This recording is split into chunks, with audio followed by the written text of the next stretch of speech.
আসসালামু আলাইকুম রহমতুল্লাহ। আশা করি আপনারা সকলেই ভালো আছেন। আজকে আমি আলোচনা করব জাভাস্ক্রিপ্টের দিস কিওয়ার্ড সম্পর্কে এবং অবজেক্ট কনস্ট্রাক্টর সম্পর্কে। আমরা যদি অবজেক্ট কনস্ট্রাক্টর সম্পর্কে জানতে পারি তাহলে আমাদের জন্য অবজেক্ট ওরিয়েন্টেড প্রোগ্রামিং শেখাটা কিছুটা সহজ হবে এবং দিস কিওয়ার্ড সম্পর্কেও জানলেও কিছুটা সহজ হবে। তো চলুন শুরু করা যাক। দিস কি? দিস মূলত জাভাস্ক্রিপ্টের একটা রিজার্ভড কিওয়ার্ড। এটা সাধারণত আমাদের ব্রাউজারে আমাদের উইন্ডোকে নির্দেশ করে। যদি আমরা দিসকে কনসোল করি তাহলে দেখতে পাবো আমাদের ব্রাউজারে সে উইন্ডো অবজেক্টকে, অর্থাৎ আমাদের যে গ্লোবাল অবজেক্ট আছে সেটাকে সে রেফার করে। আর যদি আমরা এটাকে মূলত দিসের ভ্যালুটা কনফিউজিং, যে কখন দিস কাকে রেফার করবে, কখন দিসের ভ্যালু কি হবে, এটা বোঝা আমাদের জন্য একটু অসুবিধার বা একটু আম, সন্দেহজনক বা সন্দেহ লাগে। তো এই বিষয়টাকে মনে রাখার জন্য আমরা কয়েকটা বিষয় মনে রাখবো। সেটা হচ্ছে গ্লোবাল কনটেক্সট ক্লজ, অর্থাৎ গ্লোবালি যদি আমরা দিসকে কনসোল করি তাহলে আমরা উইন্ডোকে পাবো। আবার যদি আমরা ফাংশনের ভিতরে দিসকে কনসোল করি, দেখুন এই যে ফাংশনটার মধ্যে যদি আমরা দিসকে কনসোল করি তবু আমরা উইন্ডোকে পাবো। কিন্তু ঠিক সেম জিনিসটা যদি আমরা ইউজ স্ট্রিক্ট মোডে করি বা স্ট্রিক্ট মোডে করি তখন দেখা যাবে যে ফাংশনের মধ্যে আমরা আনডিফাইন্ড পাচ্ছি। অর্থাৎ ইউজ স্ট্রিক্ট মোড মূলত সাধারণত ব্যবহার করা হয় জাভাস্ক্রিপ্টের ব্যাড প্র্যাকটিস গুলোকে দূর করার জন্য, বা যেন ব্যাড প্র্যাকটিস না করা যায়। তো মূলত এটা একটা ব্যাড প্র্যাকটিস, এই কারণেই ইউজ স্ট্রিক্ট মোডে এটা কাজ করতেছে না। আরেকটা বিষয়, আমরা দিসের ভ্যালুটাকে আরেক রকম ভাবে মনে রাখতে পারি। সেটা হচ্ছে অবজেক্টের মাধ্যমে বা অবজেক্টের প্রপার্টিতে যখন দিস ব্যবহার করা হবে তখন দিস কাকে রেফার করবে সেই ব্যাপারটা আমরা মনে রাখতে পারি।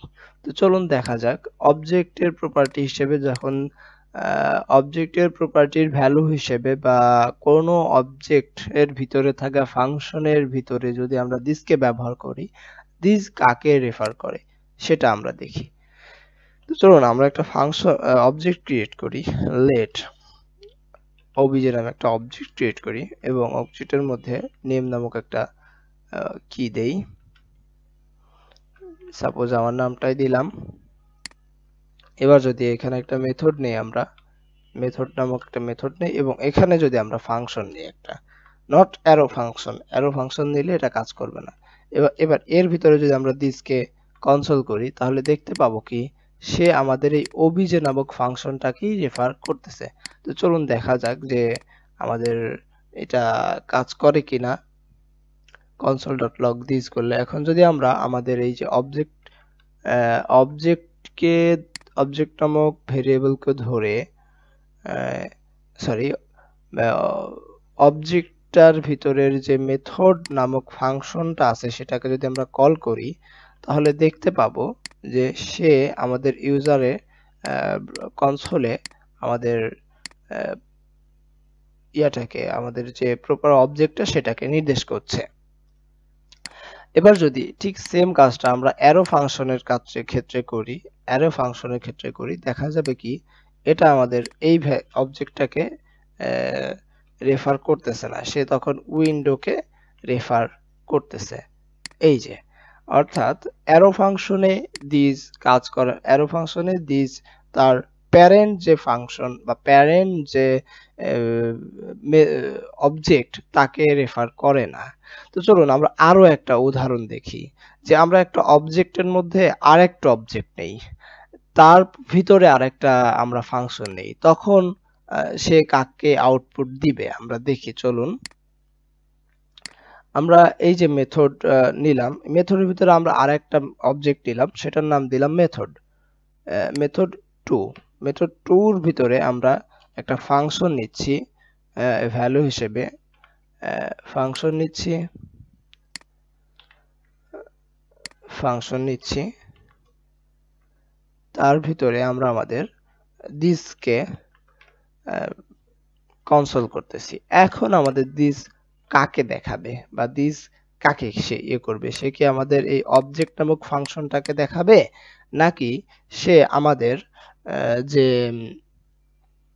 সে আমাদের যে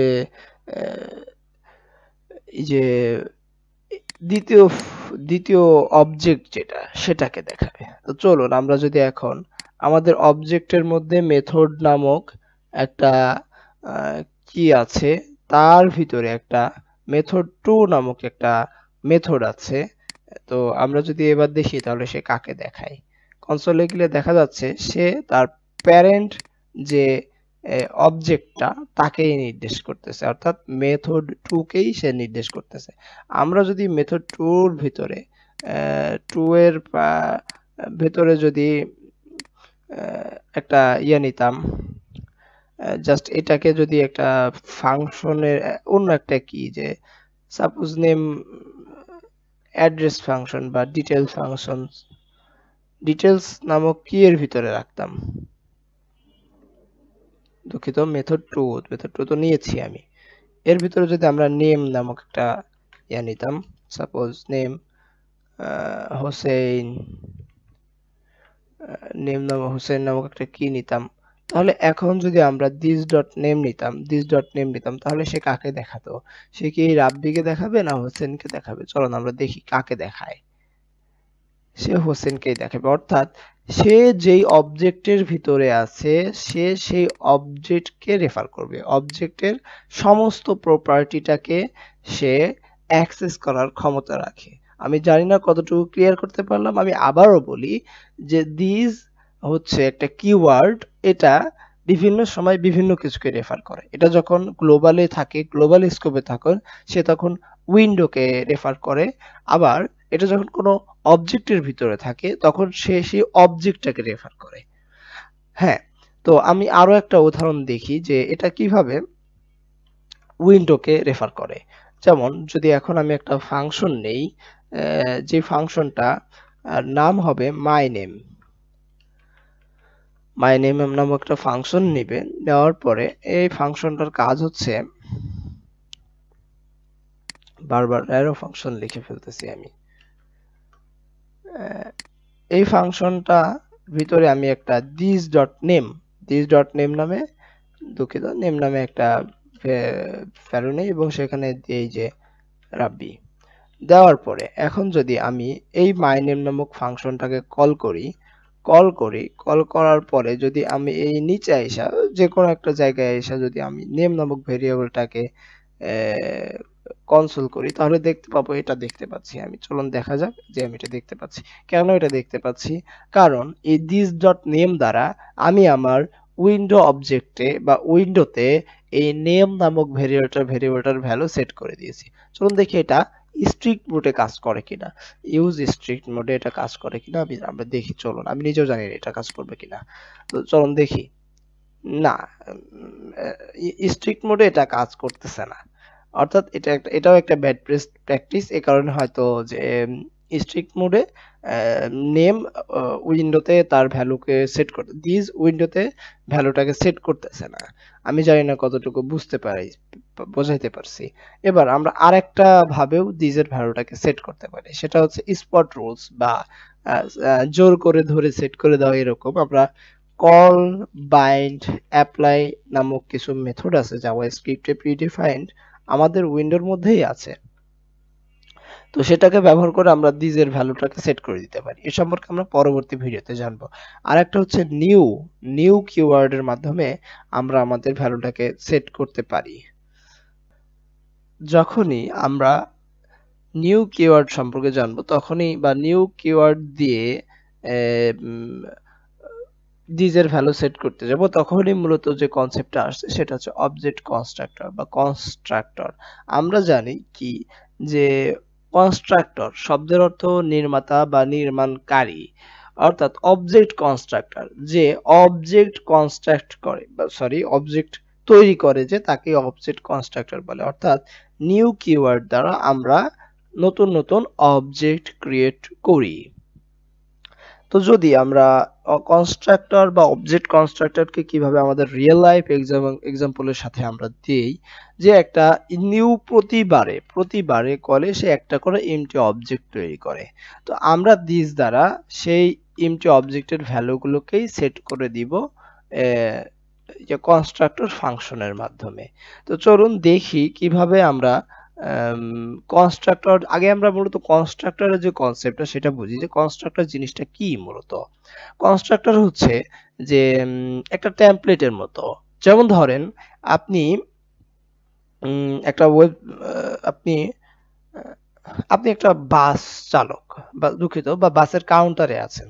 তো বিভিন্ন সময় বিভিন্ন যাত্রী আপনার কাছে যায়। তো প্রতিটা যাত্রীর জন্য আপনার প্রতিটা যাত্রীর লোকেশন আলাদা আলাদা, প্রতিটা যাত্রীর ডেস্টিনেশন আলাদা আলাদা, প্রতিটা যাত্রীর নাম আলাদা আলাদা। তখন আপনাকে কি করতে হবে, প্রতিটা যাত্রীর জন্য আলাদা আলাদা করে অবজেক্ট ক্রিয়েট করে আপনার তাদেরকে টিকিট দিতে হবে, অর্থাৎ তাদের নেম, তাদের আলাদা আলাদা করে করতে হবে। কিন্তু আপনি যদি একটা টেমপ্লেট করে রাখেন, যেটা টেমপ্লেটে আগে থেকে নেম নামক কিছু একটা থাকবে, পরে ডাইনামিকলি নেমের জায়গায় ওই নেমটা বসে যাবে। আবার কোথাও আপনি অ্যাড্রেসের জায়গায় অ্যাড্রেস দিয়ে রাখবেন, আপনি জাস্ট পার্সন বা প্যাসেঞ্জার নামক ফাংশনটাকে কল করবেন, করলেই হচ্ছে তার ডিটেলস চলে আসবে। তো চলুন আমরা ডিটেলস চলে আসবে আপনি, এবং আপনি সে কোথায় যেতে চাচ্ছে সেটাও সে বলে দিবে। আপনি জাস্ট ওই ফাংশনের প্যারামিটারে এটা দিয়ে দিবেন, দিয়ে দিলেই দেখতে পারবেন যে প্রতিবার কলে আপনি আলাদা আলাদা অবজেক্ট ক্রিয়েট করতে পারছেন। এক্ষেত্রে আপনাকে কোনো ঝামেলা পোহাইতে হচ্ছে না। তো চলুন দেখা যাক যে আমরা একটা বাস্তব উদাহরণ দেখি, অবজেক্ট কনস্ট্রাক্টরের একটা বাস্তব উদাহরণ দেখি, যে আমরা একটা ফাংশন নিব প্যাসেঞ্জার নামক, একটা ফাংশন নিচ্ছি প্যাসেঞ্জার নামক। এটাকে আমরা বলবো কনস্ট্রাক্টর ফাংশন। এটাই মূলত আমাদের কনস্ট্রাক্টর ফাংশন। নিলাম, নেওয়ার পরে আমরা বলতেছি এর ভিতরে এই প্যাসেঞ্জার নামক ফাংশনের ভিতরেই মূলত আমরা আমাদের যে যাত্রীর ডিটেলস গুলো পাঠাবো। যাত্রী কোথায় যেতে চাচ্ছে, তার লোকেশন কি, তার নাম কি, তার ডেস্টিনেশন কি, সেগুলো আমরা এখানে পাঠিয়ে দিব। পাঠানোর পরে আমরা প্যারামিটারে যোগ করব। প্যারামিটারে নেওয়ার পরে আমরা নিচে একটা মেথড ক্রিয়েট করব, যাত্রী ডিটেলস নামক একটা মেথড। সেই মেথডটাকে যখন আমরা কল করব, তখনই আমরা এই প্যাসেঞ্জার কোথায় যেতে চাচ্ছে তার ডিটেলস দেখতে পারবো, এবং তাকে একটা হ্যালো মেসেজ বা কিছু একটা দিতে পারবো। তো চলুন আমরা শুরু করি, দেখি কিভাবে আমরা করতে পারি। তো আমরা প্যাসেঞ্জার নামক ফাংশনটারে কল করে রাখি। আমি ধরেন যে প্রথমে একটা প্যাসেঞ্জার দিতে যাচ্ছে, তো আমরা প্যাসেঞ্জার ও ওয়ান নামে একটা ভেরিয়েবল নিলাম, এবং তার ভিতরে আমাদের যে প্যাসেঞ্জার নামক ইয়াটা আছে তাকে আমরা কল করলাম। এবং তার নাম আমরা এখানে পাঠিয়ে দিচ্ছি, নেম হচ্ছে আমার নামেই দিলাম, আমি কোনো নাম খুঁজে পাচ্ছি না, উদাহরণস্বরূপ আমার নামটাই দেই। তো আমার লোকেশন, সাপোজ আমার লোকেশন হচ্ছে গাজীপুর, এবং এখান থেকে আমি যদি বলি যে আমি কোথায় যাব, আমি আমার গ্রামের বাড়ি চুয়াডাঙ্গা, আমি চুয়াডাঙ্গাতে যাব। চুয়াডাঙ্গাতে যেতে হলে কি করতে হবে, আমি দুঃখিত, চুয়াডাঙ্গাতে যেতে হলে আমাকে অবশ্যই একটা টিকিট কাটতে হবে। তো আমি টিকিট কাটার জন্য আমি আমাদের যে বাস কাউন্টার, সেখানে অ্যাজ এ প্যাসেঞ্জার হিসেবে গেলাম। আচ্ছা, এই ফাংশনটার নাম আমরা টিকিট দিতে পারি, যেহেতু আমরা টিকিট কাটার জন্য এই ফাংশনটাকে ব্যবহার করব। না, প্যাসেঞ্জারই দিলাম। তো দেওয়ার পরে আমি যখন বাসের কাছে যাব অ্যাজ এ প্যাসেঞ্জার হিসেবে, তখন আমাকে কি করতে হবে, এটা টিকিট প্রয়োজন হবে না। আমার ডিটেলস দেওয়ার পরে তারা আমাকে ডিটেল দিবে না। তো আমরা নেম নামক আমার নেমটাকে প্যারামিটারে রিসিভ করলাম, আমার লোকেশনটাকে আমরা প্যারামিটারে রিসিভ করলাম লোকেশন নামে। এবার আমরা এখানে আমার ডেস্টিনেশনটাকে আমি ডেস্টিনেশন নামে রিসিভ করলাম। তো করার পরে এখন আমি বলবো আমি একটা অবজেক্ট ক্রিয়েট করব। তো আমরা যদি একটা অবজেক্ট ক্রিয়েট করতে চাই, এবং সেই অবজেক্টের দ্বারা বারবার নতুন নতুন করে আমরা আমাদের যে এই যে নেমের ভ্যালুটাকে আমরা বারবার কল করতে চাবো বা চেঞ্জ করব, যতবার কল করব নতুন নতুন ভ্যালু দিব, এবং সে নিবে এবং একটা করে অবজেক্ট ক্রিয়েট করে আমাদেরকে দিবে। তো চলুন দেখা যাক কিভাবে করা যায়। তো আমরা দিসকে নিলাম, এবং দিস ডট নেম নামে, অর্থাৎ নেম নামক একটা কিওয়ার্ড বা নেম নামক একটা কি আমরা আমাদের উইন্ডোতে সেট করলাম। ওই যে ঠিক আগের ফাংশনটাতে যেভাবে আমরা করেছিলাম, আমরা যদি দেখি একটু আগের ফাংশনটাতে আমরা কিভাবে করেছিলাম, এই যে আমরা যদি দেখি, আমার একটা কমেন্ট আউট করা উচিত ছিল। দুঃখিত, ভুল হয়ে গেছে। এই যে যেভাবে আগের ফাংশনটাতে আমরা করেছিলাম ঠিক ওইভাবেই আমরা এখানে করব। তো চলুন দেখি এই দিস নামক নেম। এবার আমাদের নেম কি হবে, ওই যে প্যারামিটার থেকে যে নেম নামক ভ্যালুটা আসবে সেখানে আমরা দিব। এবার আমরা যদি চাই যে দিস ডট লোকেশন, আমরা যে লোকেশন দিব, আমাদের লোকেশন কি হবে, আমাদের লোকেশন আমাদের প্যারামিটার থেকে যে লোকেশনটা আসবে সেটা দিয়ে দিব।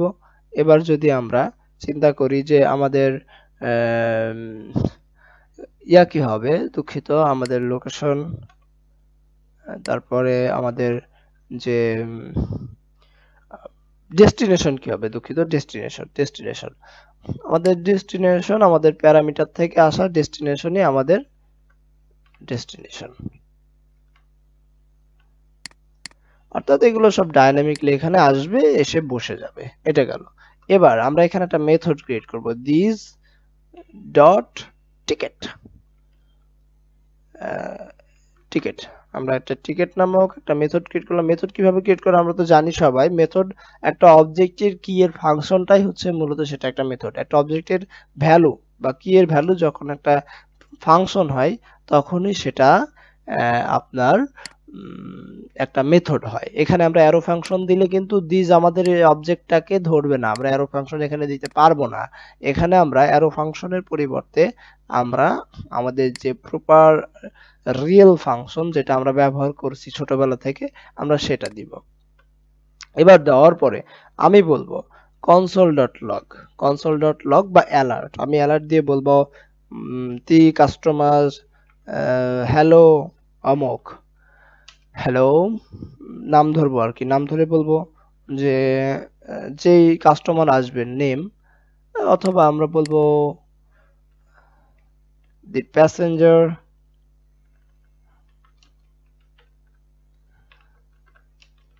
name is name and you wanna go his location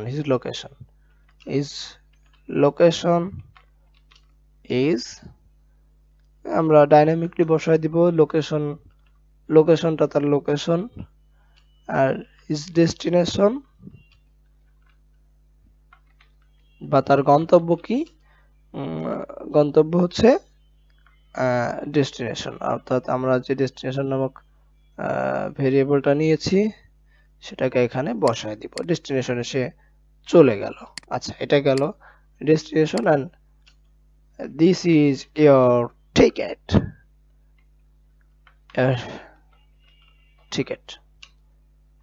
thank you।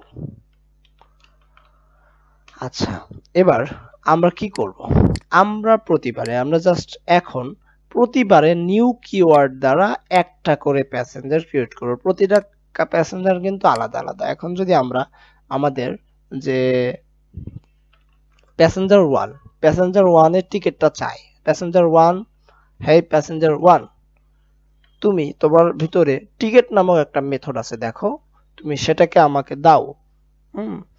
তো দেখি আমি টিকেট নামক এটা মেথডটাকে কল করলাম, কল করার পরে দেখি আল্লাহ ভরসা এটা কনসোলে আমরা দেখতে পাবো কিনা। দুঃখজনক ব্যাপার, বলতেছে গাজীপুর নামক কিছু সে খুঁজে পাচ্ছে না। কোথায় কোথায় কোথায় সে গাজীপুর নামক কিছু খুঁজে পাচ্ছে না, আমি ঠিক বুঝে উঠতে পারছি না। একটু দাঁড়ান, আমি ভিডিওটা পজ করি। দুঃখজনক, আমাদের লাইভ সার্ভার বন্ধ হয়ে গেছিল, এই কারণে আর কি এররটা দেখাচ্ছিল। তো দেখেন, যদি আমরা প্যাসেঞ্জার ওয়ান নামক এটাকে কনসোল করি, বা কনসোল বাদেও যদি আমরা জাস্ট আমাদের প্যাসেঞ্জার ওয়ান ডট টিকেট, আমরা তার টিকেটটা চাচ্ছি, যদি পাই তাহলে দেখবো যে the passenger name is Rabbi, his location is Gazipur, his destination Chuadanga, this is your ticket, thank you. এবার যদি সেম আমরা নতুন একটা কাস্টমার আসলো, তার নাম হচ্ছে প্যাসেঞ্জার টু, নতুন একটা প্যাসেঞ্জার আসলো এবং তার নাম হচ্ছে সাপোজ হোসেন। সে আবার বাংলাদেশ থেকে কলকাতা যাবে।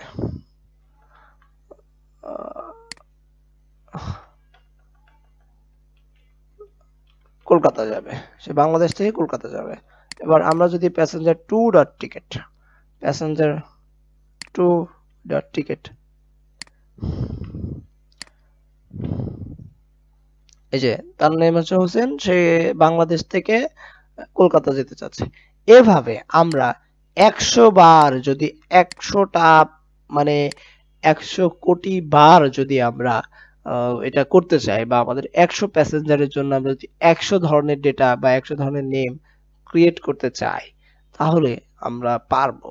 তো চলুন, হ্যাঁ আমরা এতটুকুই, আমরা এর বেশি আর যাচ্ছি না বা যাওয়ার চেষ্টা করছি না। আমি একটা বিষয় দেখতে যাচ্ছি যে এটা লুপের মাধ্যমে আমরা করতে পারি কিনা। একটু আমি জিপিটির কাছ থেকে আসি যে লুপের মাধ্যমে এটা আমি করতে পারছি কিনা, দেখে আসি। হ্যাঁ, আমি যেটা ভাবছিলাম যে আমরা বারবার আমাদের প্যাসেঞ্জারের নাম এটাকে কল করে, বারবার কল করে ডাকার থেকে আমরা যদি চাই এটাকে ডাইনামিকলি, অর্থাৎ আমাদের এপিআই থেকে ডেটা নিব বা ডাইনামিকলি এটাকে পাস করতে, প্যাসেঞ্জারের ভিতরে ডাইনামিকলি আমাদের নেম, আমাদের লোকেশন, আমাদের ডেস্টিনেশন, এগুলো ডাইনামিকলি ওর ভিতরে যাবে। যদিও আমরা যখন টিকিট কাটি তখন ম্যানুয়ালি আমরা নাম সেট করি, অথবা অনেক সময় আমাদের প্রয়োজন হতে পারে যে একসাথে অনেকগুলো টিকিট ক্রিয়েট করতে হবে।